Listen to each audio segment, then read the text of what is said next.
Працягваючы традыцыі, у 1967 годзе ў Віцебску адбылася першая справаздачная выстава мастакоў-выкладчыкаў Віцебскага дзяржаўнага педагагічнага інстытута імя Кірава, якая ў той час стала сапраўднай сенсацыяй у горадзе. І вось праз паўстагоддзя ў Віцебскім мастацкім музеі арганізавалі памятную выставу «Традыцыя школы».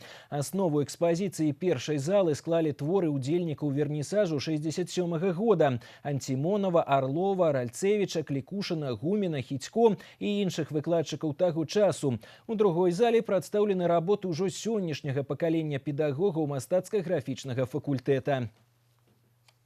Основная идея выставки «Традиции школы», безусловно, заключается в том, чтобы показать преемственность поколений, в том, чтобы отметить очень важное историческое явление, первую выставку художников-педагогов, которая состоялась в 1967 году, и отметить то пятилетие 62 по 67 год, когда на худграф пришло преподавать новое поколение педагогов.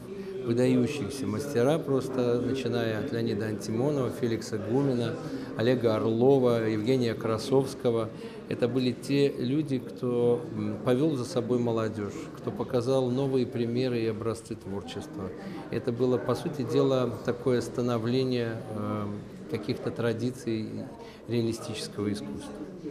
Я на той выставке принял участие, где-то у меня 9 работ было. Вот они. И каталог, вот этот, первый каталог, вот каталог. Первая выставка педагогов-художников, 67 год. Здесь представлены все педагоги, которые в то время работали. Когда была сделана эта выставка, то в городе какое-то было такое ощущение, все приходили и говорили, что мы не ожидали, что вот педагоги, они занимаются своим делом, преподают там в мастерских, и вдруг они сделали такую областную выставку.